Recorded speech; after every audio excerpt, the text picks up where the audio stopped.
In 1971, I was living in San Francisco, and I started on my own a series of concerts in galleries, and it was called BYOP concerts, because there were no seats and one had to bring one's own pillow.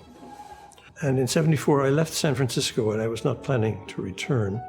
And one of my closest friends and colleagues was Jean-Louis Leroux, and Jean-Louis was the associate principal oboe of the San Francisco Symphony. He took over the concerts. It began as a very, very small organization, and it's now a very large organization.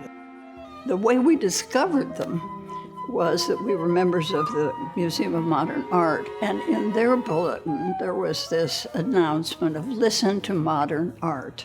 We had the privilege on Monday evenings of having the museum open up the galleries for us. And so before the concerts and at intermission, we could wander around and see all these terrific artworks. So that was the draw for me.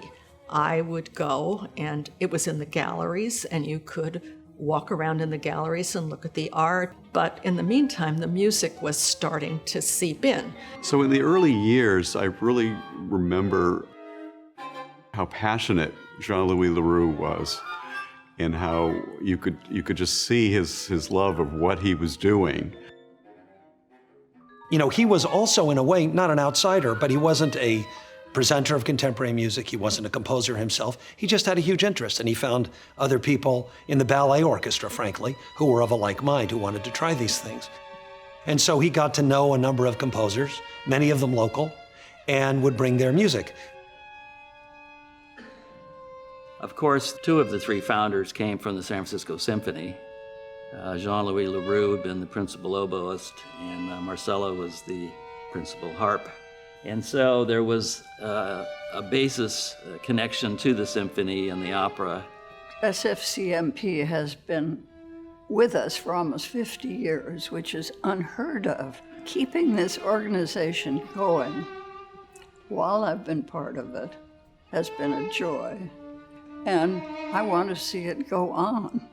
It's also just an incredibly exciting milestone when you think 50 years, and we can very easily look back on all the great things that the group has done, but it's much more exciting to just look forward and to say, all right, where are we now? Who are the composers we're most interested in working with now? Who are the players that define the ensemble now? And how can we unite all of that energy and all of the best components of what San Francisco Contemporary Players has to offer and move it forward?